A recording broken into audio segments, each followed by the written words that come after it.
Iran युद्ध को 5 महीने से ज्यादा का वक्त हो चुका है। अरब सागर से लाल सागर तक बमों के धमाके, मिसाइलों के हमले और फाइटर जेट के तूफानी हमलों से पूरा इलाका कांप चुका है। लेकिन 5 महीने से ज्यादा के युद्ध के बाद अब ईरान युद्ध ऐसे दौर में पहुंच चुका है जहां अमेरिका अब 5 महीने से चल रहे युद्ध को 50 घंटे में खत्म करना चाहता है। ट्रंप को एहसास हो चुका है कि ईरान के परमाणु प्रोग्राम पर लगाम तब तक नहीं लगाई जा सकती जब तक कि ईरान के साथ आर पार का जमीनी युद्ध ना हो। लेकिन दिक्कत यह है कि ईरान के साथ जमीनी युद्ध करने से ट्रंप ने साफ इनकार कर दिया।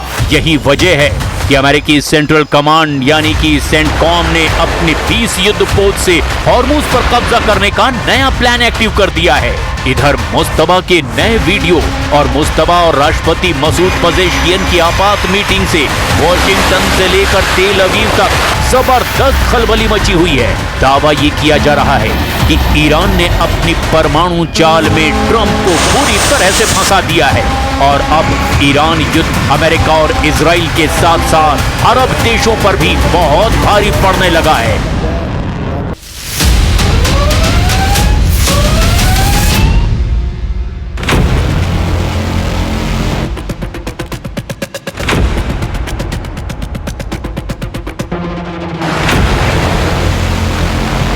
मध्य पूर्व का नक्शा इस वक्त बारूद के उस ढेर पर खड़ा है जहां से निकली एक छोटी सी चिंगारी पूरी दुनिया की अर्थव्यवस्था और सैन्य संतुलन को तबाह कर सकती है।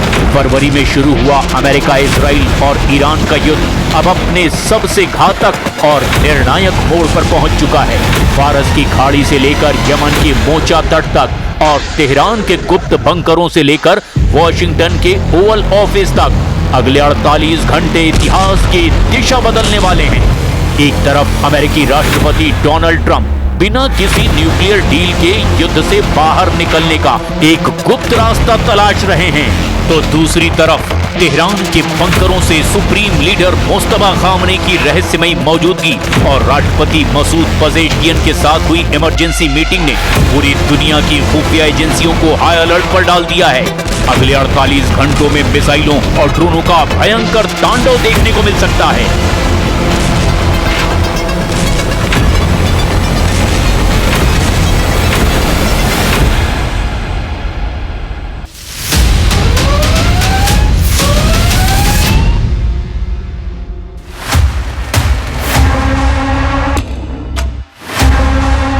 अमेरिकी media the wall street journal ने ईरान युद्ध पर ट्रंप के नए एग्जिट प्लान पर बड़ा खुलासा और दावा किया है। अमेरिकी राष्ट्रपति डोनाल्ड ट्रंप ईरान के साथ बिना परमाणु समझौते के भी जंग खत्म करने पर विचार कर रहे हैं। वॉल स्ट्रीट जर्नल के मुताबिक अमेरिका की एक बड़ी शर्त हॉर्मुज स्ट्रेट को पूरी तरह से खोलना है। अगर ईरान वहां से गुजरने वाले कारोबारी जहाजों को बिना किसी रुकावट के आने जाने देता है तो अमेरिका जंग से पीछे हट सकता है। रिपोर्ट के मुताबिक राष्ट्रपति ट्रंप पिछले कुछ हफ्तों से इस योजना पर लगातार काम कर रहे हैं। उन्होंने अपने सीनियर अफसरों से कहा है कि अगर ईरान हॉर्मुज स्ट्रेट खोल देता है तो अमेरिका औपचारिक परमाणु समझौते के बगैर भी संघर्ष खत्म करने को तैयार हो सकता है। पहले अमेरिका की सबसे बड़ी शर्त ईरान के साथ नया परमाणु समझौता करना था, लेकिन जंग लंबी खींचने के बाद उनका फोकस बदलता दिखाई दे रहा है।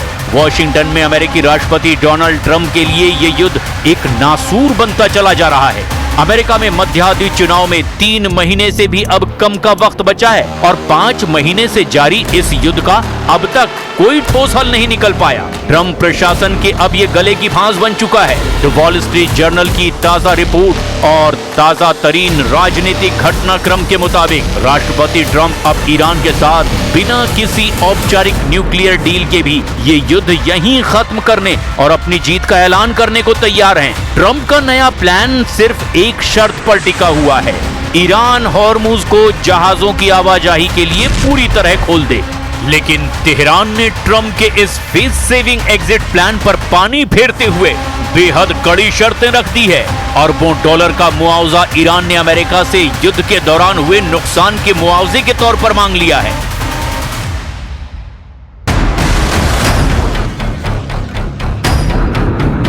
इसके अलावा ईरान ने फारस की खाड़ी से अमेरिकी नौसेना के बेड़ों को हटाने और प्रतिबंध पूरी तरह से खत्म करने की भी शर्त रखी है। ईरानी विदेश मंत्री अब्बास अराक्ची का कहना है कि ओमान की मध्यस्थता से एक अस्थायी समुद्री मार्ग बनाने पर बात चल रही है, जिसमें जहाज ईरान की तरफ से प्रवेश करेंगे और ओमान की तरफ से निकलेंगे। लेकिन जब तक वॉशिंगटन ईरान की शर्तें नहीं मानता, तब तक हॉर्मुज को पूरी तरह से नहीं खोला जाएगा।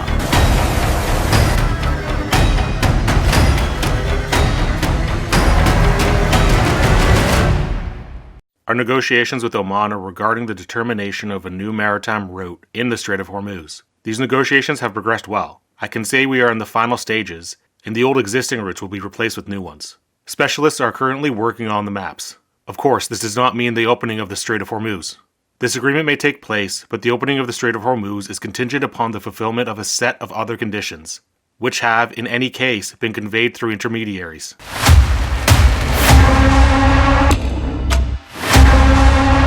इस आपातकालीन मीटिंग के दो बड़े मायने निकाले जा रहे हैं। पहला और सबसे बड़ा सबूत ये कि मुस्तफा खामनेई जिंदा हैं और युद्ध रणनीति को सीधे कंट्रोल कर रहे हैं, और दूसरा मतलब है ईरानी हुकूमत के भीतर आर्थिक और सैन्य नीतियों को लेकर भारी तनाव के बीच मुस्तफा की जबरदस्त पकड़ दिखाना।